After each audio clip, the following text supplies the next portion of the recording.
Étienne de la Boétie, Discours de la servitude volontaire. Il n'est pas bon d'avoir plusieurs maîtres, n'en ayons qu'un seul. Qu'un seul soit le maître, qu'un seul soit le roi. Voilà ce que déclara Ulysse en public, selon Homère. S'il eût dit seulement « Il n'est pas bon d'avoir plusieurs maîtres », c'était suffisant. Mais au lieu d'en déduire que la domination de plusieurs ne peut être bonne, puisque la puissance d'un seul, dès qu'il prend ce titre de maître, est dure et déraisonnable, il ajoute au contraire « N'ayons qu'un seul maître ». Il faut peut-être excuser Ulysse d'avoir tenu ce langage qui lui servait alors pour apaiser la révolte de l'armée. Je crois qu'il adaptait plutôt son discours aux circonstances qu'à la vérité. Mais à la réflexion, c'est un malheur extrême que d'être assujetti à un maître dont on ne peut jamais être assuré de la bonté et qui a toujours le pouvoir d'être méchant quand il le voudra. Quant à obéir à plusieurs maîtres, c'est être autant de fois extrêmement malheureux. Je ne veux pas débattre ici la question tant de fois agitée, à savoir si d'autres sortes de républiques sont meilleures que la monarchie. Si j'avais à la débattre, avant de chercher quel rang la monarchie doit occuper parmi les divers modes de gouverner la chose publique, je demanderais si l'on doit même lui en accorder aucun, car il est difficile de croire qu'il y ait rien de public dans ce gouvernement où tout est à un seul. Mais réservons pour un autre temps cette question qui mériterait bien un traité à part, et qui provoquerait toutes les disputes politiques. Pour le moment, je voudrais seulement comprendre comment il se peut que tant d'hommes, tant de bourgs, tant de villes, tant de nations supportent quelquefois un tyran seul, qui n'a de puissance que celle qu'il lui donne, qui n'a pouvoir de leur nuire qu'autant qu'ils veulent bien l'endurer, et qui ne pourrait leur faire aucun mal s'ils n'aimaient mieux tout souffrir de lui que de le contredire. Chose vraiment étonnante, et pourtant si commune qu'il faut plutôt en gémir que s'en ébahir, de voir 1 million d'hommes misérablement asservis, la tête sous le joug, non qu'ils y soient contraints par une force majeure, mais parce qu'ils sont fascinés, et pour ainsi dire ensorcelés par le seul nom d'un, qu'il ne devrait pas redouter, puisqu'il est seul, ni aimer, puisqu'il est envers eux tous inhumain et cruel. Telle est pourtant la faiblesse des hommes, contraints à l'obéissance, obligés de temporiser, ils ne peuvent pas être toujours les plus forts. Si donc une nation, contrainte par la force des armes, est soumise au pouvoir d'un seul, comme la cité d'Athènes le fut à la domination des 30 tyrans, il ne faut pas s'étonner qu'elle serve, mais bien le déplorer, ou plutôt ne s'en étonner ni ne s'en plaindre, mais supporter le malheur avec patience et se réserver pour un avenir meilleur. Nous sommes ainsi faits que les devoirs communs de l'amitié absorbent une bonne part de notre vie. Il est raisonnable d'aimer la vertu, d'estimer les belles actions, d'être reconnaissant pour les bienfaits reçus et de réduire souvent notre propre bien-être pour accroître l'honneur et l'avantage de ceux que nous aimons et qui méritent d'être aimés. Si donc les habitants d'un pays trouvent parmi eux un de ces hommes rares qui leur ait donné des preuves d'une grande prévoyance pour les sauvegarder, d'une grande hardiesse pour les défendre, d'une grande prudence pour les gouverner, s'ils s'habituent à la longue à lui obéir et à se fier à lui jusqu'à lui accorder une certaine suprématie, je ne sais s'il serait sage de l'enlever de là où il faisait bien pour le placer là où il pourra faire mal. Il semble en effet naturel d'avoir de la bonté pour celui qui nous a procuré du bien, et de ne pas en craindre un mal. Mais, ô grand Dieu, qu'est donc cela? Comment appellerons-nous ce malheur? Quel est ce vice horrible de voir un nombre infini d'hommes non seulement obéir, mais servir, non pas être gouvernés, mais être tyrannisés n'ayant ni bien, ni parents, ni enfants, ni leur vie même qui soit à eux. De les voir souffrir les rapines, les paillardises, les cruautés, non d'une armée, non d'un camp barbare contre lesquels chacun devrait défendre son sang et sa vie, mais d'un seul. Non d'un Hercule ou d'un Samson, mais d'un homme laid, souvent le plus lâche, le plus efféminé de la nation, qui n'a jamais flairé la poudre des batailles ni guère foulé le sable des tournois, qui n'est pas seulement inapte à commander aux hommes, mais encore à satisfaire la moindre femmelette. Nommerons-nous cela lâcheté? Appellerons-nous vils et couards ces hommes soumis? Si deux, si trois, si quatre cèdent à un seul, c'est étrange, mais toutefois possible. On pourrait peut-être dire avec raison, c'est faute de cœur. Mais si 100, si 1000 souffrent l'oppression d'un seul, dira-t-on encore qu'ils n'osent pas s'en prendre à lui, ou qu'ils ne le veulent pas, et que ce n'est pas couardise, mais plutôt mépris ou dédain? Enfin, si l'on voit non pas 100, non pas 1000 hommes, mais 100 pays, 1000 villes, 1 million d'hommes, ne pas assaillir celui qui les traite tous comme autant de serfs et d'esclaves, comment qualifierons-nous cela? Est-ce lâcheté? Mais tous les vices ont des bornes qu'ils ne peuvent pas dépasser. 2 hommes, et même 10, peuvent bien en craindre un, mais que 1000, 1 million, 1000 villes ne se défendent pas contre un seul homme, cela n'est pas couardise. Elle ne va pas jusque-là, de même que la vaillance n'exige pas qu'un seul homme escalade une forteresse, attaque une armée, conquiert un royaume. Quel vice monstrueux est donc celui-ci, qui ne mérite pas même le titre de couardise, qui ne trouve pas de nom assez laid, que la nature désavoue et que la langue refuse de nommer. Qu'on mette face à face 50 000 hommes en armes, qu'on les range en bataille, qu'ils en viennent aux mains. Les uns libres combattent pour leur liberté, les autres combattent pour la leur ravir. Auxquels promettrez-vous la victoire?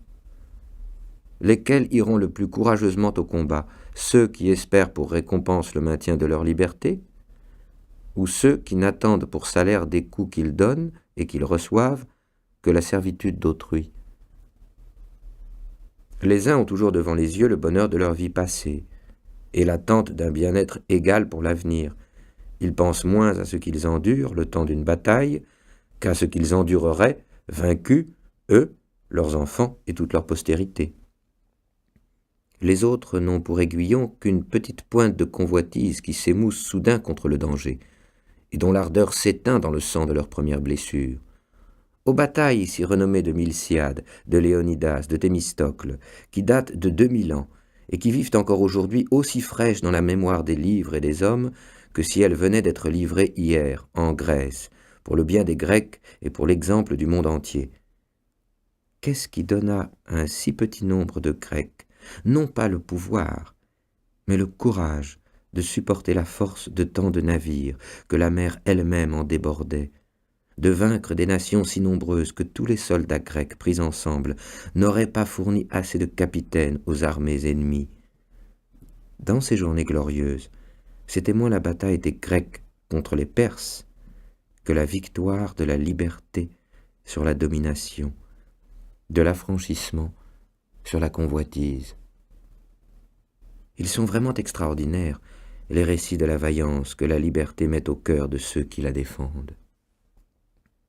Mais ce qui arrive, partout et tous les jours, qu'un homme seul en opprime 100 000 et les prive de leur liberté, qui pourrait le croire, s'il ne faisait que l'entendre et non le voir? Et si cela n'arrivait que dans des pays étrangers, des terres lointaines, et qu'on vint nous le raconter, qui ne croirait ce récit purement inventé? Or, ce tyran seul, il n'est pas besoin de le combattre, ni de l'abattre. Il est défait de lui-même, pourvu que le pays ne consente point à sa servitude. Il ne s'agit pas de lui ôter quelque chose, mais de ne rien lui donner. Pas besoin que le pays se mette en peine de faire rien pour soi, pourvu qu'il ne fasse rien contre soi. Ce sont donc les peuples eux-mêmes qui se laissent, ou plutôt qui se font malmener, puisqu'ils en seraient quittes en cessant de servir. C'est le peuple qui s'asservit et qui se coupe la gorge, qui, pouvant choisir d'être soumis ou d'être libre, repousse la liberté et prend le joug, qui consent à son mal, ou plutôt qui le recherche. S'il lui coûtait quelque chose pour recouvrer sa liberté, je ne l'empresserais pas. Même si ce qu'il doit avoir le plus à cœur est de rentrer dans ses droits naturels, et, pour ainsi dire, de bête, redevenir homme. Mais je n'attends même pas de lui une si grande hardiesse. J'admets qu'il aime mieux je ne sais quelle assurance de vivre misérablement qu'un espoir douteux de vivre comme il l'entend. Mais quoi? Si pour avoir la liberté, il suffit de la désirer, s'il n'est besoin que d'un simple vouloir, se trouvera-t-il une nation au monde qui croit la payer trop cher en l'acquérant par un simple souhait? Et qui regretterait sa volonté de recouvrir un bien qu'on devrait racheter au prix du sang, et dont la perte rend à tout homme d'honneur la vie amère et la mort bienfaisante? Certes, comme le feu d'une petite étincelle grandit et se renforce toujours, et plus il trouve de bois à brûler, plus il en dévore, mais il se consume et finit par s'éteindre de lui-même quand on cesse de l'alimenter. De même, plus les tyrans pillent, plus ils exigent, plus ils ruinent et détruisent, plus on leur fournit, plus on les sert. Ils se fortifient d'autant, deviennent de plus en plus frais et dispos pour tout anéantir et tout détruire. Mais si on ne leur fournit rien, si on ne leur obéit pas, sans les combattre, sans les frapper, ils restent nus et défaits et ne sont plus rien. De même que la branche n'ayant plus de suc ni d'aliment à sa racine devient sèche et morte. Pour acquérir le bien qu'il souhaite, l'homme hardi ne redoute aucun danger.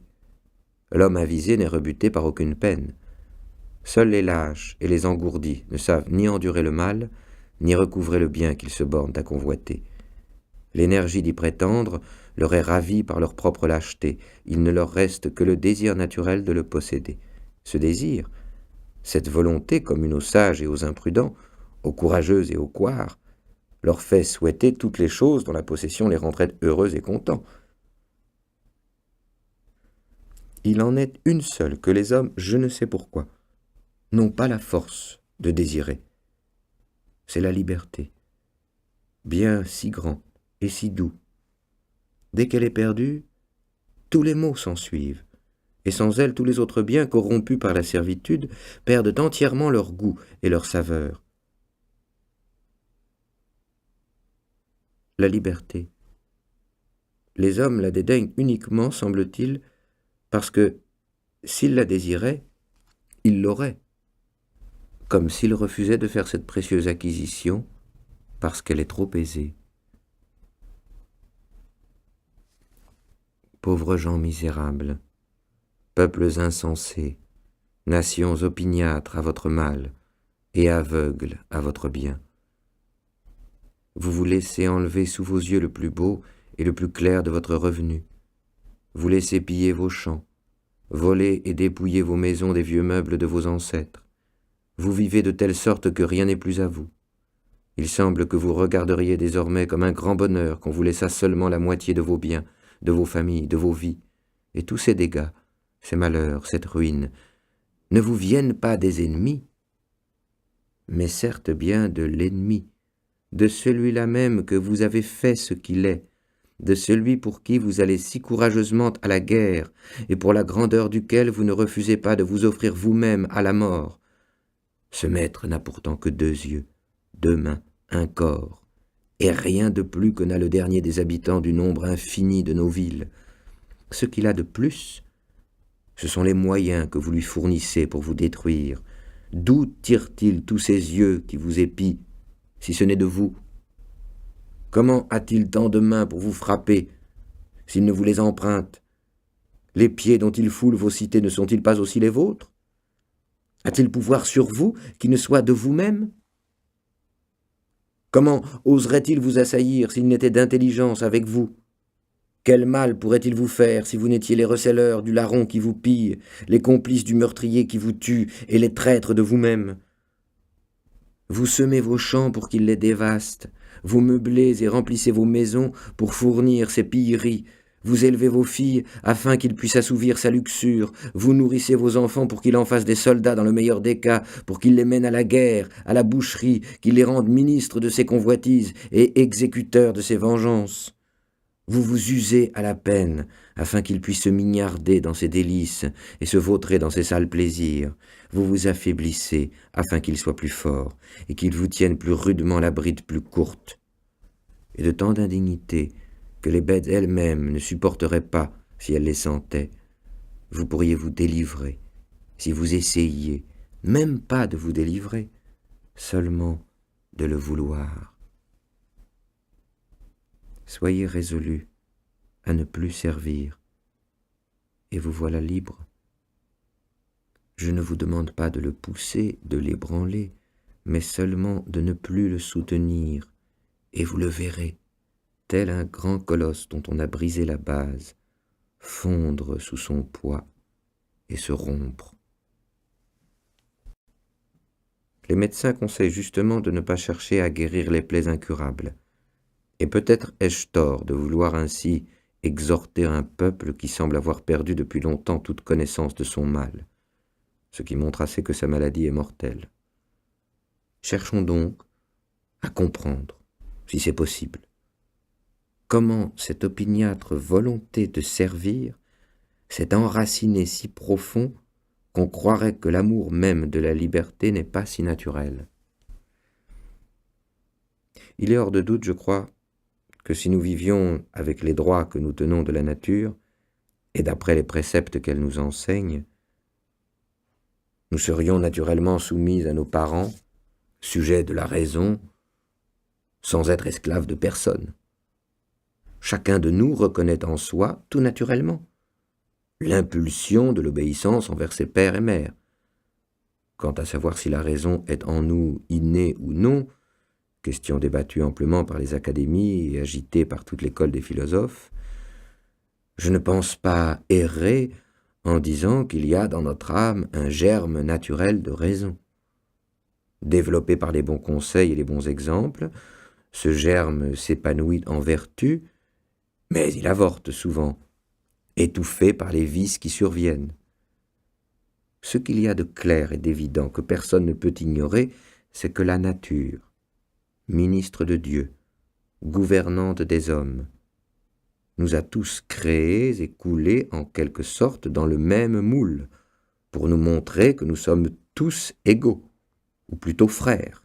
Et si, dans le partage qu'elle a fait de ses dons, elle a prodigué quelques avantages de corps ou d'esprit aux uns plus qu'aux autres, elle n'a cependant pas voulu nous mettre en ce monde comme sur un champ de bataille, et n'a pas envoyé ici-bas les plus forts ou les plus adroits, comme des brigands armés dans une forêt, pour y malmener les plus faibles.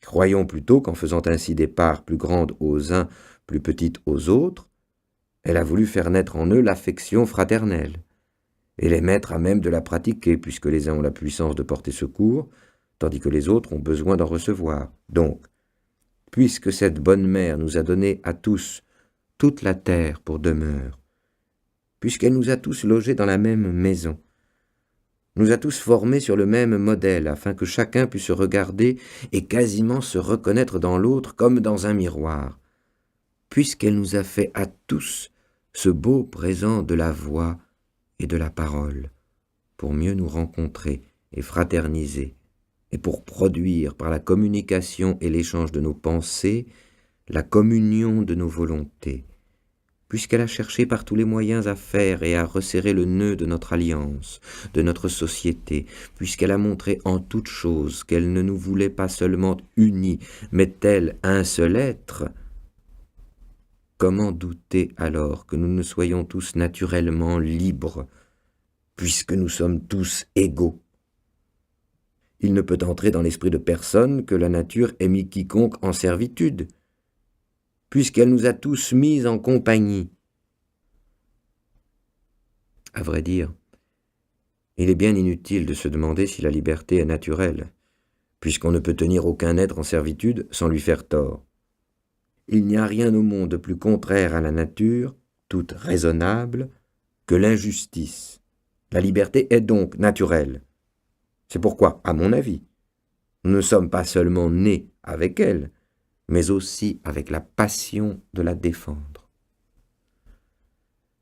Et s'il s'en trouve par hasard qui en doutent encore, abâtardisent au point de ne pas reconnaître leurs dons ni leur passion native, il faut que je leur fasse l'honneur qu'ils méritent et que je hisse, pour ainsi dire, les bêtes brutes en chair, pour leur enseigner leur nature et leurs conditions. Les bêtes, Dieu me soit en aide.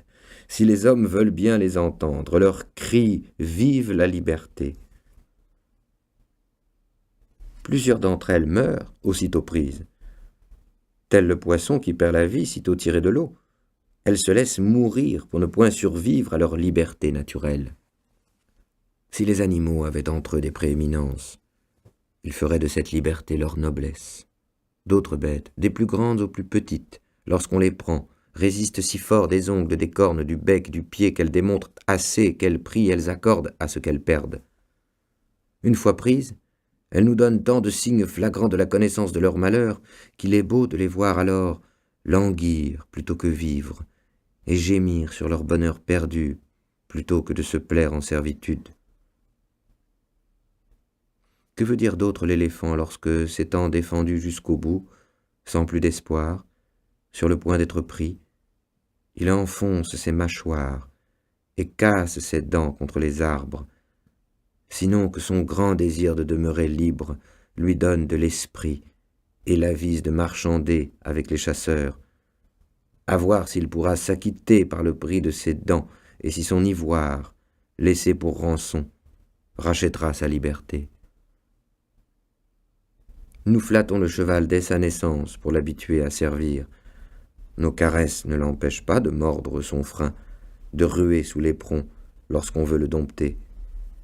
Il veut témoigner par là, ce me semble, qu'il ne sert pas de son gré, mais bien sous notre contrainte. Que dire encore? Même les bœufs, sous le joug, geignent, et les oiseaux, en cage, se plaignent. Je l'ai dit autrefois en vers. Ainsi donc, puisque tout être pourvu de sentiments sent le malheur de la sujétion et court après la liberté, puisque les bêtes, même faites au service de l'homme, ne peuvent s'y soumettre qu'après avoir protesté d'un désir contraire, quelle malchance a pu dénaturer l'homme, seul vraiment né pour vivre libre, au point de lui faire perdre la souvenance de son premier état et le désir de le reprendre. Il y a 3 sortes de tyrans. Les uns règnent par l'élection du peuple, les autres par la force des armes, les derniers par succession de races. Ceux qui ont acquis le pouvoir par le droit de la guerre s'y comportent, on le sait et le dit fort justement, comme en pays conquis. Ceux qui naissent rois, en général, ne sont guère meilleurs. Nés et nourris au sein de la tyrannie, ils sucent avec le lait le naturel du tyran, et ils regardent les peuples qui leur sont soumis comme leurs serfs héréditaires. Selon leur penchant dominant, avares ou prodigues, ils usent du royaume comme de leur héritage. Quant à celui qui tient son pouvoir du peuple, il semble qu'il devrait être plus supportable. Il le serait, je crois, si dès qu'il se voit élevé au-dessus de tous les autres, flatté par je ne sais quoi qu'on appelle grandeur, il ne décidait de n'en plus bouger. Il considère presque toujours la puissance que le peuple lui a léguée comme devant être transmise à ses enfants. Or, dès que ceux-ci ont adopté cette opinion, il est étrange de voir combien ils surpassent en toutes sortes de vices et même en cruauté tous les autres tyrans. Ils ne trouvent pas meilleur moyen pour assurer leur nouvelle tyrannie que de renforcer la servitude et d'écarter si bien les idées de liberté de l'esprit de leurs sujets que, pour récent qu'en soit le souvenir, ils s'effacent bientôt de leur mémoire. Pour dire vrai, je vois bien entre ces tyrans quelques différences, mais de choix, je n'en vois pas. Car s'ils arrivent au trône par des moyens divers, leur manière de régner est toujours à peu près la même. Ceux qui sont élus par le peuple le traitent comme un taureau à dompter, les conquérants comme leur proie, les successeurs comme un troupeau d'esclaves qui leur appartient par nature. je poserai cette question. Si par hasard il naissait aujourd'hui quelques gens tout neufs, ni accoutumés à la suggestion, ni affriandés à la liberté, ignorant jusqu'au nom de l'une et de l'autre, et qu'on leur proposât d'être sujets ou de vivre libres, quel serait leur choix? Sans aucun doute, ils préféreraient de beaucoup obéir à la seule raison que de servir un homme, à moins qu'ils ne soient comme ces gens d'Israël qui, sans besoin ni contrainte, se donnèrent un tyran. Je ne lis jamais leur histoire sans en éprouver un dépit extrême qui me porterait presque à être inhumain, jusqu'à me réjouir de tous les maux qui leur advinrent. Car pour que les hommes, tant qu'ils sont des hommes, se laissent assujettir, il faut de deux choses l'une, ou qu'ils y soient contraints, ou qu'ils y soient trompés. Contraints par les armes étrangères, comme le furent Sparte et Athènes par celles d'Alexandre, ou trompés par les factions, comme le fut le gouvernement d'Athènes, tombé auparavant aux mains de Pisistrate. Ils perdent souvent leur liberté en étant trompés, mais sont moins souvent séduits par autrui qu'ils ne se trompent eux-mêmes. Ainsi le peuple de Syracuse, capitale de la Sicile, pressé par les guerres, ne songeant qu'au danger du moment, élut Denis Ier et lui donna le commandement de l'armée. Il ne prit garde qu'il l'avait fait aussi puissant que lorsque le malin, rentrant victorieux comme s'il eût vaincu ses concitoyens plutôt que ses ennemis, se fit d'abord capitaine, puis roi, et de roi, tyran. Il est incroyable de voir comme le peuple, dès qu'il est assujetti, tombe soudain dans un si profond oubli de sa liberté, qu'il lui est impossible de se réveiller pour la reconquérir. Il sert si bien, et si volontiers, qu'on dirait à le voir qu'il n'a pas seulement perdu sa liberté, mais bien gagné sa servitude. Il est vrai qu'au commencement on sert contraint et vaincu par la force, mais les successeurs servent sans regret et font volontiers ce que leurs devanciers avaient fait par contrainte. Les hommes nés sous le joug, puis nourris et élevés dans la servitude, sans regarder plus avant, se contentent de vivre comme ils sont nés, et ne pensent point avoir d'autres biens ni d'autres droits que ce qu'ils ont trouvé. Ils prennent pour leur état de nature l'état de leur naissance.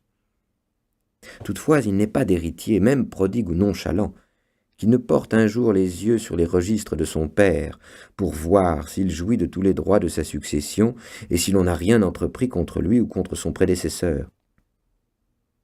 Mais l'habitude, qui exerce en toute chose un si grand pouvoir sur nous, a surtout celui de nous apprendre à servir, et comme on le raconte de Mithridate, qui finit par s'habituer au poison, celui de nous apprendre à avaler le venin de la servitude, sans le trouver amer. Nul doute que la nature nous dirige là où elle veut, bien ou mal lotis, mais il faut avouer qu'elle a moins de pouvoir sur nous que l'habitude.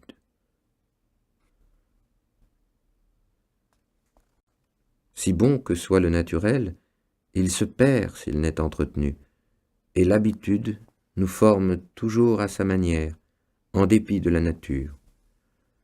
Les semences de bien que la nature met en nous sont si menues, si frêles, qu'elles ne peuvent résister au moindre choc d'une habitude contraire.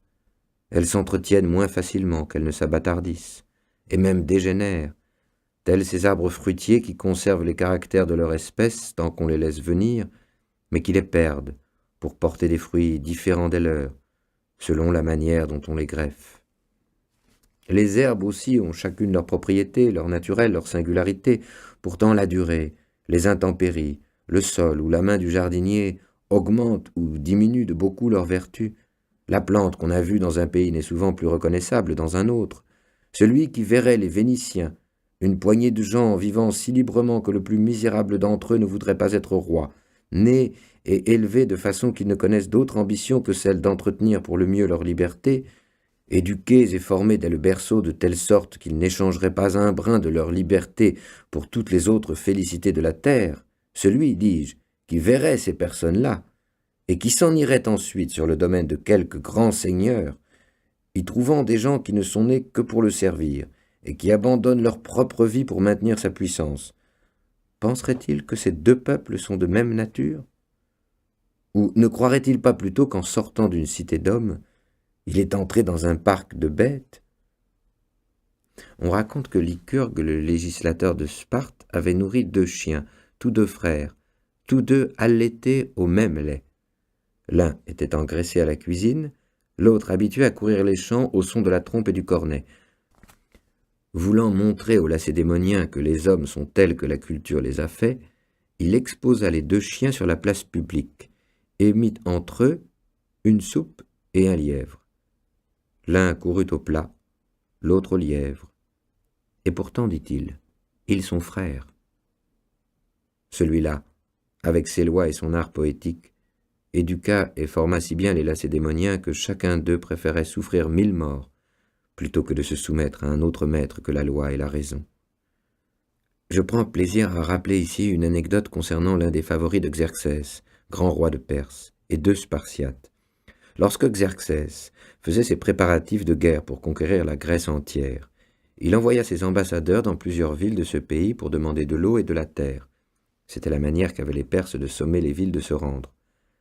Il se garda bien d'en envoyer à Sparte, ni à Athènes, parce que les Spartiates et les Athéniens, auxquels son père Darius en avait envoyé auparavant, les avaient jetés, les uns dans les fossés, les autres dans les puits, en leur disant « Allez-y, prenez là de l'eau et de la terre, et portez-les à votre prince. »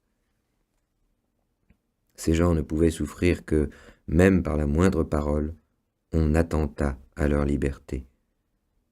Les Spartiates reconnurent qu'en agissant de la sorte, ils avaient offensé les dieux, et surtout Taltibie, le dieu des héros. Ils résolurent donc, pour les apaiser, d'envoyer à Xerxès 2 de leurs concitoyens afin que, disposant d'eux à son gré, il pût se venger sur eux du meurtre des ambassadeurs de son père. 2 Spartiates, l'un nommé Spertiès et l'autre Bulis, s'offrirent comme victimes volontaires. Ils partirent. Arrivés au palais d'un Perse nommé Hydarne, lieutenant du roi pour toutes les villes d'Asie qui étaient sur les côtes de la mer, celui-ci les accueillit fort honorablement, leur fit grande chère et de fil en aiguille leur demanda pourquoi ils rejetaient si fort l'amitié du roi. « Spartiates, dit-il, voyez par mon exemple comment le roi sait honorer ceux qu'il mérite.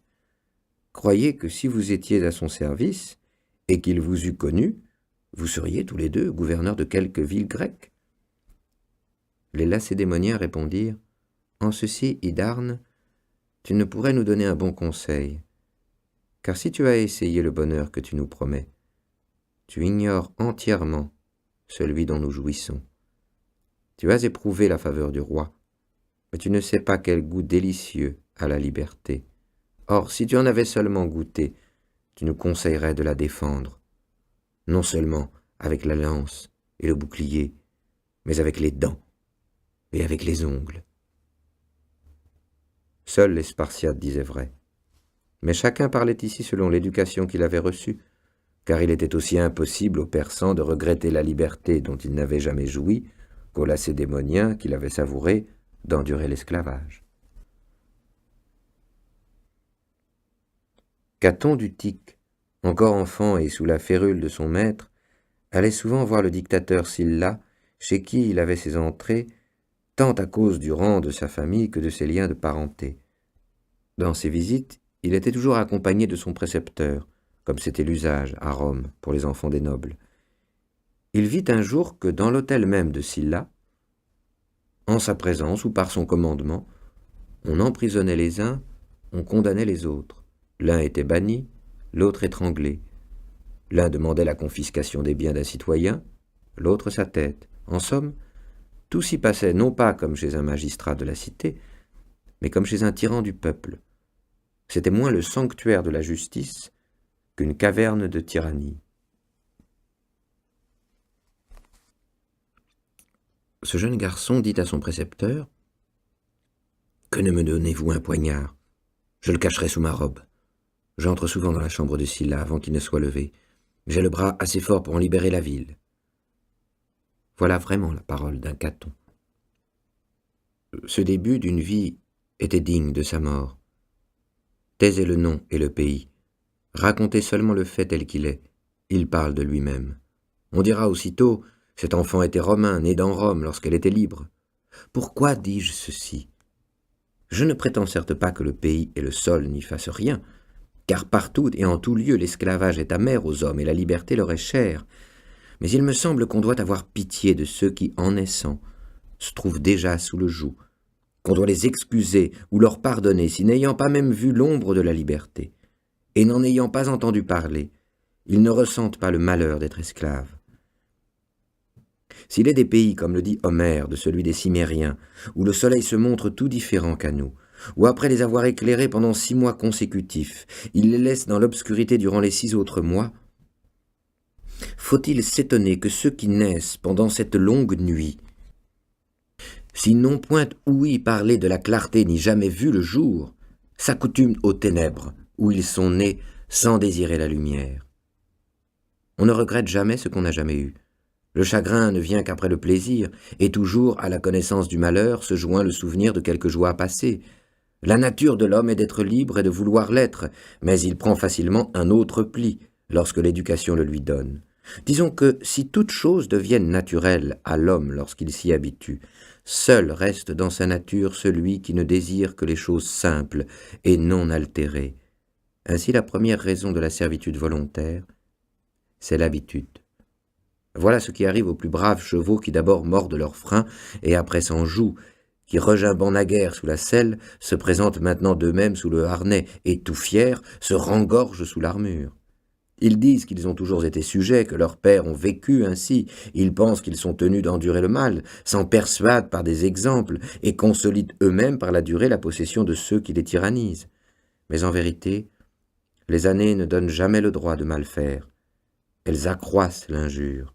Ils s'en trouvent toujours certains, mieux nés que les autres, qui sentent le poids du joug, et ne peuvent se retenir de le secouer, qui ne s'apprivoisent jamais à la suggestion, et qui, comme Ulysse cherchait par terre et par mer à revoir la fumée de sa maison, n'ont garde d'oublier leurs droits naturels, leurs origines, leur état premier, et s'empressent de les revendiquer en toute occasion. Ceux-là, ayant l'entendement net et l'esprit clairvoyant, ne se contentent pas, comme les ignorants, de voir ce qui est à leurs pieds sans regarder ni derrière ni devant. Ils se remémorent les choses passées pour juger le présent et prévoir l'avenir. Ce sont eux qui, ayant d'eux-mêmes la tête bien faite, l'ont encore affinée par l'étude et le savoir. Ceux-là, quand la liberté serait entièrement perdue et bannie de ce monde, l'imaginent et la sentent dans leur esprit et la savourent, et la servitude les dégoûte, pour si bien qu'on l'accoutre. Le grand Turc s'est bien aperçu que les livres et la pensée donnent plus que toute autre chose aux hommes le sentiment de leur dignité et la haine de la tyrannie. Je comprends que dans son pays, il n'a guère de savants, ni n'en demande. Le zèle et la passion de ceux qui sont restés, malgré les circonstances, les dévots de la liberté, restent communément sans effet, quel que soit leur nombre, parce qu'ils ne peuvent s'entendre. Les tyrans leur enlèvent toute liberté de faire, de parler, presque de penser, et ils demeurent isolés dans leurs rêves. Momus ne plaisantait pas trop lorsqu'il trouvait à redire à l'homme forgé par Vulcain, en ce qu'il n'avait pas une petite fenêtre au cœur, afin qu'on pût y voir ses pensées. On dit que Brutus et Cassius, lorsqu'ils entreprirent de délivrer Rome, c'est-à-dire le monde entier, ne voulurent point que Cicéron, ce grand zélateur du bien public, fût de la partie, jugeant son cœur trop faible pour un si haut fait. Il croyait bien à son vouloir, mais non à son courage. Qui voudra se rappeler les temps passés et compulser les annales anciennes, se convaincra que presque tous ceux qui, voyant leur pays malmené et en de mauvaises mains, formèrent le dessein de le délivrer, dans une intention bonne, entière et droite, en vinrent facilement à bout. Pour se manifester elle-même, la liberté vient toujours à leur aide. Harmodius, Aristogiton, Thrasybule, Brutus l'Ancien, Valérius et Dion, qui conçurent un projet si vertueux, l'exécutèrent avec bonheur. En de tels cas, le ferme vouloir garantit presque toujours le succès. Brutus le Jeune et Cassius réussirent à briser la servitude. Ils périrent lorsqu'ils tentèrent de ramener la liberté, non pas misérablement, car qui oserait trouver rien de misérable ni dans leur vie ni dans leur mort, mais au grand dommage, pour le malheur perpétuel et pour la ruine entière de la République, laquelle, ce me semble, fut enterrée avec eux. Les autres tentatives essayées depuis contre les empereurs romains ne furent que les conjurations de quelque ambitieux dont l'irréussite et la mauvaise fin ne sont pas à regretter, vu qu'ils ne désiraient pas renverser le trône, mais seulement ébranler la couronne, cherchant à chasser le tyran pour mieux garder la tyrannie. Quant à cela, je serais bien fâché qu'ils eussent réussi, et je suis content qu'ils aient montré par leur exemple qu'il ne faut pas abuser du saint nom de la liberté pour conduire une mauvaise action. Mais pour revenir à mon sujet, que j'avais presque perdu de vue, la première raison pour laquelle les hommes servent volontairement, c'est qu'ils naissent serfs et qu'ils sont élevés comme tels. De cette première raison découle cette autre, que sous les tyrans, les gens deviennent aisément lâches et efféminés. Je sais gré au grand Hippocrate, père de la médecine, de l'avoir si bien remarqué dans son livre des maladies. Cet homme avait bon cœur, et il le montra lorsque le roi de Perse voulut l'attirer près de lui, à force d'offres et de grands présents. Il lui répondit franchement qu'il se ferait un cas de conscience de s'occuper à guérir les barbares qui voulaient tuer les Grecs, et à servir par son art celui qui voulait asservir son pays. La lettre qu'il lui écrivit se trouve encore aujourd'hui dans ses autres œuvres. Elle témoignera toujours de son courage et de sa noblesse. Il est certain qu'avec la liberté, on perd aussitôt la vaillance. Les gens soumis n'ont ni ardeur ni pugnacité au combat. Ils y vont comme ligotés et tout engourdis, s'acquittant avec peine d'une obligation. Ils ne sentent pas bouillir dans leur cœur l'ardeur de la liberté qui fait mépriser le péril et donne envie de gagner par une belle mort auprès de ses compagnons l'honneur et la gloire. Chez les hommes libres, au contraire, c'est à l'envie, à qui mieux, chacun pour tous et chacun pour soi. Ils savent qu'ils recueilleront une part égale au mal de la défaite ou au bien de la victoire.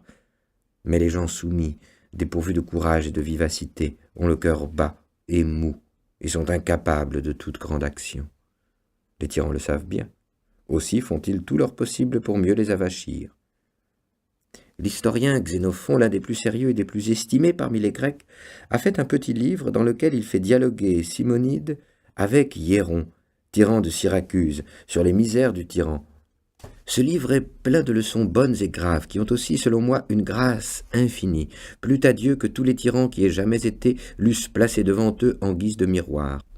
Ils y auraient certainement reconnu leur verrue et en auraient pris honte de leurs tâches. Ce traité parle de la peine qu'éprouvent les tyrans qui, faisant du mal à tous, sont obligés de craindre tout le monde. Il dit, entre autres choses, que les mauvais rois prennent à leur service des étrangers mercenaires parce qu'ils n'osent plus donner les armes à leurs sujets qu'ils ont maltraités. En France même, plus encore autrefois qu'aujourd'hui, quelques bons rois ont bien eu à leur solde des troupes étrangères, mais c'était plutôt pour sauvegarder leurs propres sujets. Ils ne regardaient pas à la dépense pour épargner les hommes. C'était aussi, je crois, l'opinion du grand Scipion l'Africain, qui aimait mieux avoir sauvé la vie d'un citoyen que d'avoir défait 100 ennemis. Mais ce qui est certain, c'est que le tyran ne croit jamais sa puissance assurée s'il n'est pas parvenu au point de n'avoir pour sujet que des hommes sans valeur. On pourrait lui dire à juste titre ce que, d'après Terence, Thrason disait au maître des éléphants « Si brave donc vous êtes, que vous avez charge des bêtes ?» Cette ruse des tyrans d'abêtir leur sujet n'a jamais été plus évidente que dans la conduite de Cyrus envers les Lydiens, après qu'il se fut emparé de leur capitale, et qu'il eut pris pour captif Crésus, ce roi si riche. On lui apporta la nouvelle que les habitants de Sardes s'étaient révoltés. Il les eut bientôt réduits à l'obéissance. Mais ne voulant pas saccager une aussi belle ville, ni être obligé d'y tenir une armée pour la maîtriser, il s'avisa d'un expédient admirable pour s'en assurer la possession. Il y établit des bordels, des tavernes et des jeux publics, et publia une ordonnance qui obligeait les citoyens à s'y rendre. Il se trouva si bien de cette garnison que par la suite, il n'eut plus à tirer l'épée contre les Lydiens. Ces misérables s'amusèrent à inventer toutes sortes de jeux, si bien que de leur nom même, les Latins formèrent le mot par lequel ils désignaient ce que nous appelons passe-temps, qu'ils nommaient ludi, par corruption de Lydie. Tous les tyrans n'ont pas déclaré aussi expressément vouloir efféminer leur sujet, mais de fait, ce que celui-là ordonna formellement, la plupart d'entre eux l'ont fait en cachette. Tel est le penchant naturel du peuple ignorant qui d'ordinaire est plus nombreux dans les villes, il est soupçonneux envers celui qu'il aime et confiant envers celui qui le trompe. Ne croyez pas qu'il y ait nul oiseau qui se prenne mieux à la pipée ni aucun poisson qui, pour la friandise du ver, morde plutôt à l'hameçon que tous ces peuples qui se laissent promptement allécher à la servitude pour la moindre douceur qu'on leur fait goûter. Ces choses merveilleuses qu'ils se laissent aller si promptement, pour peu qu'on les chatouille. Le théâtre, les jeux, les farces, les spectacles, les gladiateurs, les bêtes curieuses, les médailles, les tableaux et autres drogues de cette espèce étaient pour les peuples anciens les appâts de la servitude, le prix de leur liberté ravie, les outils de la tyrannie. Ce moyen, cette pratique, ces allèchements étaient ceux qu'employaient les anciens tyrans pour endormir leurs sujets sous le joug. Ainsi les peuples abrutis, trouvant beaux tous ces passe-temps, amusés d'un vain plaisir qui les éblouissait, s'habituaient à servir aussi niaisement, mais plus mal que les petits-enfants n'apprennent à lire avec des images brillantes. Les tyrans romains renchérirent encore sur ces moyens, en faisant souvent festoyer les décuries, en gorgeant comme il le fallait cette canaille qui se laisse aller plutôt qu'à toute autre chose au plaisir de la bouche. Ainsi le plus éveillé d'entre eux n'aurait pas quitté son écuelle de soupe pour recouvrer la liberté de la République de Platon. Les tyrans faisaient largesse du quart de blé, du septier de vin, du sesterce, et c'était pitié alors d'entendre crier « Vive le roi !» Ces lourdeaux ne s'avisaient pas qu'ils ne faisaient que recouvrer une part de leurs biens, et que cette part même qu'ils en recouvraient, le tyran n'aurait pu la leur donner si auparavant il ne la leur avait enlevée. Tel ramassait aujourd'hui le sesterce, tel se gorgeait au festin public en bénissant Tibère et Néron de leur libéralité, qui, le lendemain, contraint d'abandonner ses biens à l'avidité, ses enfants à la luxure, son sang même à la cruauté de ces empereurs magnifiques, ne disait mot, pas plus qu'une pierre, et ne se remuait pas plus qu'une souche. Le peuple ignorant a toujours été ainsi. Au plaisir qu'il ne peut honnêtement recevoir, il est tout dispos et dissolu. Au tort et à la douleur qu'il peut honnêtement souffrir, il est insensible. Je ne vois personne aujourd'hui qui, entendant parler de Néron, ne tremble au seul nom de ce vilain monstre, de cette sale peste du monde. Il faut pourtant dire qu'après la mort, aussi dégoûtante que sa vie, de ce bout de feu, de ce bourreau, de cette bête sauvage, ce fameux peuple romain en éprouva tant de déplaisir, se rappelant ses jeux et ses festins, qu'il fut sur le point d'emporter le deuil. C'est du moins ce qu'en écrit Tacite, excellent auteur, historien des plus fiables. Et l'on ne trouvera pas cela étrange, si l'on considère que ce même peuple avait déjà fait à la mort de Jules César, qui avait donné congé aux lois et à la liberté romaine.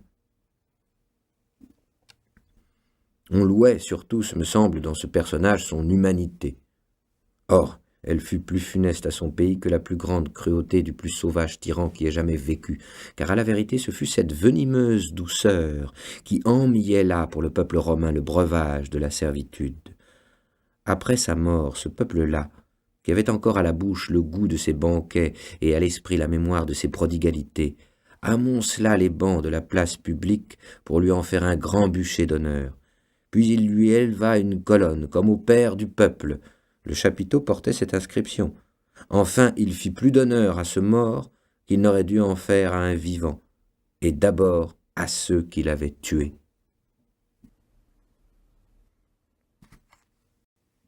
Les empereurs romains n'oubliaient surtout pas de prendre le titre de tribun du peuple, parce que cet office était tenu pour saint et sacré. Établi pour la défense et la protection du peuple, il jouissait d'une haute faveur dans l'État. Il s'assurait par ce moyen que le peuple se fierait mieux à eux, comme s'il lui suffisait d'entendre ce nom, sans avoir besoin d'en sentir les effets. Mais ils ne font guère mieux ceux d'aujourd'hui qui, avant de commettre leurs crimes les plus graves, les font toujours précéder de quelques jolis discours sur le bien public et le soulagement des malheureux. On connaît la formule dont ils font si finement usage, mais peut-on parler de finesse là où il y a tant d'impudence ? Les rois d'Assyrie, et après eux les rois mèdes, paraissaient en public le plus rarement possible, pour faire supposer au peuple qu'il y avait en eux quelque chose de surhumain, et laisser rêver ceux qui se montent l'imagination sur les choses qu'ils ne peuvent voir de leurs propres yeux. Ainsi tant de nations, qui furent longtemps sous l'empire de ces rois mystérieux, s'habituèrent à les servir, et les servir d'autant plus volontiers qu'ils ignoraient qui était leur maître, ou même s'ils en avaient un, de telle sorte qu'ils vivaient dans la crainte d'un être que personne n'avait jamais vu. Les premiers rois d'Égypte ne se montraient guère sans porter tantôt une branche, tantôt du feu sur la tête. Ils se masquaient et jouait au battleur, inspirant par ses formes étranges respect et admiration à leur sujet qui, s'ils n'avaient pas été aussi stupides ou soumis, auraient dû s'en moquer et en rire.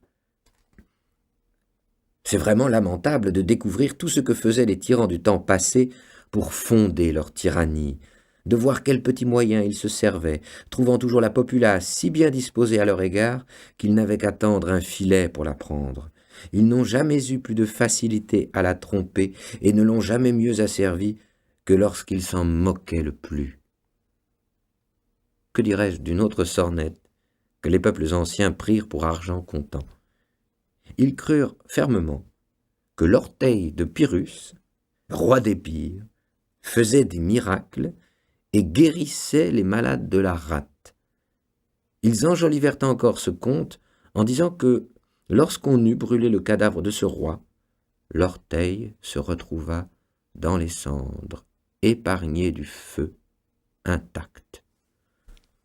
Le peuple a toujours ainsi fabriqué lui-même les mensonges, pour y ajouter ensuite une foi stupide. Bon nombre d'auteurs ont rapporté ces mensonges. On voit aisément qu'ils les ont ramassés dans les ragots des villes et les fables des ignorants. Telles sont les merveilles que fit Vespasien, revenant d'Assyrie et passant par Alexandrie pour aller à Rome s'emparer de l'Empire. Il redressait les boiteux, rendait clairvoyants les aveugles, et mille autres choses qui ne pouvaient être crues, à mon avis, que par de plus aveugles que ceux qu'il guérissait. Les tyrans eux-mêmes trouvaient étrange que les hommes souffrissent qu'un autre les maltraitât. C'est pourquoi ils se couvraient volontiers du manteau de la religion et s'affublaient autant que faire se peut des oripeaux de la divinité pour cautionner leur méchante vie. Ainsi Salmonée, pour s'être moqué du peuple en faisant son Jupiter, se trouve maintenant au fin fond de l'enfer, selon la Sibylle de Virgile, qu'il y a vu. Là, des fils d'Aloïs gisent les corps énormes, ceux qui, fendant les airs de leur tête difforme, osèrent attenter aux demeures des dieux, et du trône éternel chasser le roi des cieux. Là, j'ai vu de ces dieux le rival sacrilège, qui, du foudre usurpant le divin privilège, pour arracher au peuple un criminel encens, de 4 fiers coursiers aux pieds retentissants, attelant un vain char dans les lides tremblantes, une torche à la main, y semait l'épouvante. Insensé qui, du ciel prétendu souverain, par le bruit de son char et de son pont d'airain, du tonnerre imitait le bruit inimitable.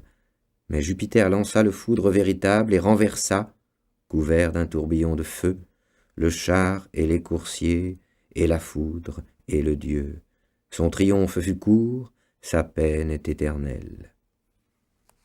Si celui qui voulut simplement faire l'idiot se trouve là-bas si bien traité, je pense que ceux qui ont abusé de la religion pour mal faire s'y trouveront encore à meilleure enseigne. Nos tyrans de France ont semé aussi je ne sais quoi du genre, des crapauds, des fleurs de lys, la sainte ampoule et l'oriflamme, toutes choses que, pour ma part et quoi qu'il en soit, je ne veux pas croire n'être que des balivernes, puisque nos ancêtres les croyaient et que de notre temps nous n'avons eu aucune occasion de les soupçonner tels. Car nous avons eu quelques rois si bons à la paix, si vaillants à la guerre, que, bien qu'ils fussent nés rois, il semble que la nature ne les ait pas faits comme les autres et que le Dieu Tout-Puissant les ait choisis avant leur naissance pour leur confier le gouvernement et la garde de ce royaume. Et quand cela ne serait pas, je ne voudrais pas entrer en lice pour débattre de la vérité de nos histoires, ni les éplucher trop librement pour ne pas ravir ce beau thème, ou pour assez bien s'escrimer notre poésie française, cette poésie non seulement agrémentée, mais pour ainsi dire refaite à neuf par nos Ronsard, Baïf et du Bellay. Ils font tellement progresser notre langue que bientôt, j'ose l'espérer, nous n'aurons rien à envier au grec ni au latin, hormis le droit d'aînesse. Certes, je ferais grand tort à notre rime, j'use volontiers de ce mot qui me plaît, car bien que plusieurs l'aient rendu purement mécanique, j'en vois toutefois assez d'autres capables de l'anoblir et de lui rendre son premier lustre. Je lui ferais, dis-je, grand tort en lui ravissant ces jolis contes du roi Clovis, dans lesquels s'égara si plaisamment, si aisément, la verve de notre Ronsard dans sa Franciade. Je saisis sa portée, je connais son esprit fin, et je sais la grâce de l'homme. Il fera son affaire de l'oriflamme aussi bien que les Romains le faisaient de leurs anciles et de ces boucliers du ciel en bas jetés, dont parle Virgile. Il tirera de notre sainte ampoule un parti aussi bon que les Athéniens en tirèrent de leur corbeille d'Érysictone. Il parlera de nos armoiries aussi bien que de leur olivier, qu'ils prétendent exister encore dans la tour de Minerve. Certes, je serais téméraire de vouloir démentir nos livres et de courir ainsi sur les terres de nos poètes. Mais, pour revenir à mon sujet, dont je me suis éloigné, je ne sais trop comment, n'est-il pas clair que les tyrans, pour s'affermir, se sont efforcés d'habituer le peuple, non seulement à l'obéissance et à la servitude, mais encore à leur dévotion. Tout ce que j'ai dit jusqu'ici des moyens employés par les tyrans pour asservir n'est exercé que sur le petit peuple ignorant.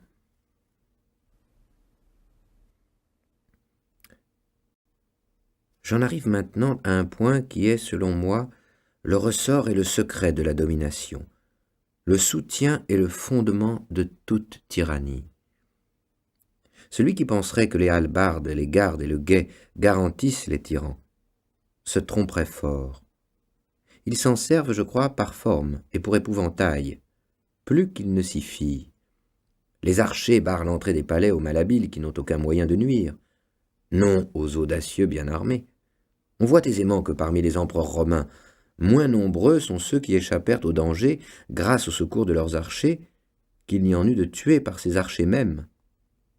Ce ne sont pas les bandes de gens à cheval, les compagnies de fantassins, ce ne sont pas les armes qui défendent un tyran, mais toujours, on aura peine à le croire d'abord, quoique ce soit l'exacte vérité, 4 ou 5 hommes qui le soutiennent et qui lui soumettent tout le pays. Il en a toujours été ainsi. 5 ou 6 ont eu l'oreille du tyran et s'en sont approchés d'eux-mêmes, ou bien ils ont été appelés par lui pour être les complices de ses cruautés, les compagnons de ses plaisirs, les maquereaux de ses voluptés et les bénéficiaires de ses rapines. Ces 6 dressent si bien leur chef qu'il en devient méchant envers la société, non seulement de sa propre méchanceté, mais encore des leurs. Ces 6 en ont sous eux 600, qu'ils corrompent autant qu'ils ont corrompu le tyran. Ces 600 en tiennent sous leur dépendance 6000, qu'ils élèvent en dignité. Ils leur font donner le gouvernement des provinces ou le maniement des deniers, afin de les tenir par leur avidité ou par leur cruauté, afin qu'ils les exercent à point nommé, et fassent d'ailleurs tant de mal qu'ils ne puissent se maintenir que sous leur ombre, qu'ils ne puissent s'exempter des lois et des peines que grâce à leur protection. Grande est la série de ceux qui les suivent. Et qui voudra en dévider le fil verra que non pas 6000, mais 100 000 et des millions tiennent au tyran par cette chaîne ininterrompue qui les soude et les attache à lui, comme Homère le fait dire à Jupiter qui se targue, en tirant une telle chaîne, d'amener à lui tous les dieux.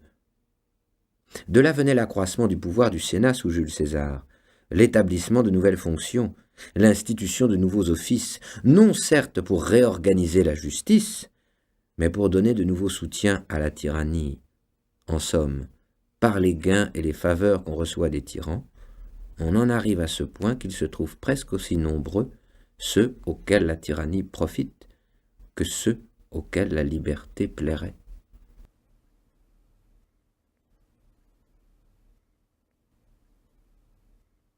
Au dire des médecins, bien que rien ne paraisse changer dans notre corps, dès que quelque tumeur se manifeste en un seul endroit, toutes les humeurs se portent vers cette partie véreuse. De même, dès qu'un roi s'est déclaré tyran, tout le mauvais, toute la lie du royaume, je ne dis pas un tas de petits friponneaux et de faquins qui ne peuvent faire ni mal ni bien dans un pays, mais ceux qui sont possédés d'une ambition ardente et d'une avidité notable, se groupent autour de lui et le soutiennent pour avoir part au butin et pour être, sous le grand tyran, autant de petits tyranneaux. Tels sont les grands voleurs et les fameux corsaires. Les uns courent le pays, les autres pourchassent les voyageurs. Les uns sont en embuscade, les autres au guet. Les uns massacrent, les autres dépouillent. Et bien qu'il y ait entre eux des prééminences, que les uns ne soient que des valets et les autres des chefs de bande, à la fin, il n'y en a pas un qui ne profite, sinon du butin principal, du moins de ses restes. On dit que les pirates ciliciens se rassemblèrent en un si grand nombre qu'il fallut envoyer contre eux le grand Pompée, et qu'ils attirèrent à leur alliance plusieurs belles et grandes villes, dans les havres desquelles, en revenant de leur course, ils se mettaient en sûreté, leur donnant en échange une part des pillages qu'elles avaient recélés. C'est ainsi que le tyran a servi les sujets les uns par les autres. Il est gardé par ce dont il devrait se garder, s'il valait quelque chose. Mais on l'a fort bien dit, pour fendre le bois, on se fait des coins du bois même. Tels sont ces archers, ces gardes, ces hallebardiers. Non que ceux-ci n'en souffrent souvent eux-mêmes, mais ces misérables, abandonnés de Dieu et des hommes, se contentent d'endurer le mal et d'en faire, non à celui qui leur en fait, mais bien à ceux qui, comme eux, l'endurent et n'y peuvent mais. Quand je pense à ces gens qui flattent le tyran pour exploiter sa tyrannie et la servitude du peuple, je suis presque aussi souvent ébahi de leur méchanceté qu'apitoyé de leur sottise, car à vrai dire, s'approcher du tyran, est-ce autre chose que s'éloigner de sa liberté et pour ainsi dire embrasser et serrer à deux mains sa servitude? Qu'ils mettent un moment à part leur ambition, qu'ils se dégagent un peu de leur avidité, et puis qu'ils se regardent, qu'ils se considèrent eux-mêmes. Ils verront clairement que ces villageois, ces paysans qu'ils foulent aux pieds, et qu'ils traitent comme des forçats ou des esclaves, ils verront, dis-je, que ceux-là, si malmenés, sont plus heureux qu'eux, et en quelque sorte plus libres. Le laboureur et l'artisan, pour asservi qu'il soit, en sont quittes en obéissant, mais le tyran voit ceux qui l'entourent coquinant et mendiant sa faveur. Il ne faut pas seulement qu'il fasse ce qu'il ordonne, mais aussi qu'il pense ce qu'il veut, et souvent même pour le satisfaire, qu'il prévienne ses propres désirs. Ce n'est pas le tout de lui obéir, il faut encore lui complaire, il faut qu'il se rompe, se tourmente, se tue à traiter ses affaires, et puisqu'il ne se plaise qu'à son plaisir, qu'il sacrifie leur goût au sien, qu'il force leur tempérament et dépouille leur naturel, il faut qu'il soit attentif à ses paroles, à sa voix, à ses regards, à ses gestes, que leurs yeux, leurs pieds, leurs mains soient continuellement occupés à épier ses volontés et à deviner ses pensées. Est-ce là vivre heureux? Est-ce même vivre? Est-il rien au monde de plus insupportable que cet état? Je ne dis pas pour tout homme de cœur, mais encore pour celui qui n'a que le simple bon sens, ou même figure d'homme. Quelle condition est plus misérable que celle de vivre ainsi, n'ayant rien à soi, et tenant d'un autre son aise, sa liberté, son corps et sa vie? Mais ils veulent servir pour amasser des biens, comme s'ils pouvaient rien gagner qui fût à eux, puisqu'ils ne peuvent même pas dire qu'ils sont à eux-mêmes, et comme si quelqu'un pouvait avoir quelque chose à soi sous un tyran. Ils veulent se rendre possesseurs de biens, oubliant que ce sont eux qui lui donnent la force de ravir tout à tous, et de ne rien laisser qu'on puisse dire être à personne. Ils voient pourtant que ce sont les biens qui rendent les hommes dépendants de sa cruauté, qu'il n'y a aucun crime plus digne de mort, selon lui, que l'avantage d'autrui, qu'il n'aime que les richesses et ne s'attaque qu'aux riches. Ceux-là viennent cependant se présenter à lui comme des moutons devant le boucher, pleins et bien repus, comme pour lui faire envie. Ses favoris devraient moins se souvenir de ceux qui ont gagné beaucoup auprès des tyrans que de ceux qui s'étant engorgés quelque temps et ont perdu peu après les biens et la vie. Il devrait moins songer au grand nombre de ceux qui y ont acquis des richesses qu'au petit nombre de ceux qui les ont conservés. Qu'on parcourt toutes les histoires anciennes, et qu'on rappelle toutes celles dont nous nous souvenons, on verra combien nombreux sont ceux qui, arrivés par de mauvais moyens jusqu'à l'oreille des princes, soit en flattant leurs mauvais penchants, soit en abusant de leur naïveté, ont fini par être écrasés par ces mêmes princes qui avaient mis autant de facilité à les élever que d'inconstance à les défendre.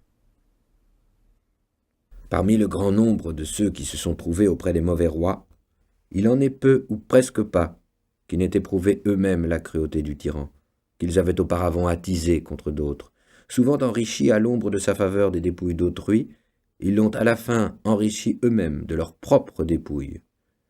Et même les gens de bien, il arrive parfois que le tyran les aime, si avancés qu'ils soient dans sa bonne grâce, si brillante que soient en eux la vertu et l'intégrité, qui, même aux méchants, inspirent quelque respect lorsqu'on les voit de près. Ces gens de bien, dis-je, ne sauraient se maintenir auprès du tyran. Il faut qu'ils se ressentent aussi du mal commun, et qu'ils éprouvent la tyrannie à leurs dépens, tel un Sénèque, un Burrus, un Thraséas, Cette trinité de gens de bien dont les deux premiers eurent le malheur de s'approcher d'un tyran qui leur confia le maniement de ses affaires, tous deux chéris de lui, et bien que l'un d'eux l'eût élevé, ayant pour gage de son amitié les soins qu'il avait donnés à son enfance, ces trois-là, dont la mort fut si cruelle, ne sont-ils pas des exemples suffisants du peu de confiance que l'on doit avoir dans la faveur d'un méchant maître? En vérité, quelle amitié attendre de celui qui a le cœur assez dur pour haïr tout un royaume qui ne fait que lui obéir, et d'un être qui, ne sachant aimer, s'appauvrit lui-même et détruit son propre empire. Or, si l'on veut dire que Sénèque, Burrus et Thraséas n'ont éprouvé ce malheur que pour avoir été trop gens de bien, qu'on cherche attentivement autour de Néron lui-même, on verra que tous ceux qui furent en grâce auprès de lui et qui s'y maintinrent par leur méchanceté n'eurent pas une fin meilleure.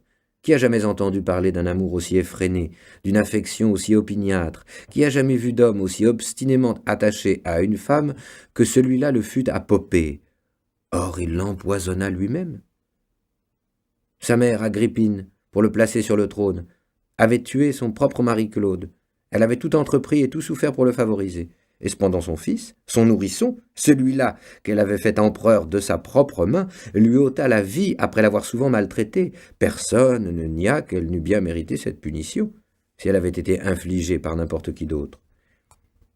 Qui fut jamais plus facile à manier, plus simple et pour mieux dire, plus niais que l'empereur Claude? Qui fut jamais coiffé d'une femme que lui, de Messaline? Il la livra pourtant au bourreau. Les tyrans bêtes restent bêtes au point de ne jamais savoir faire le bien.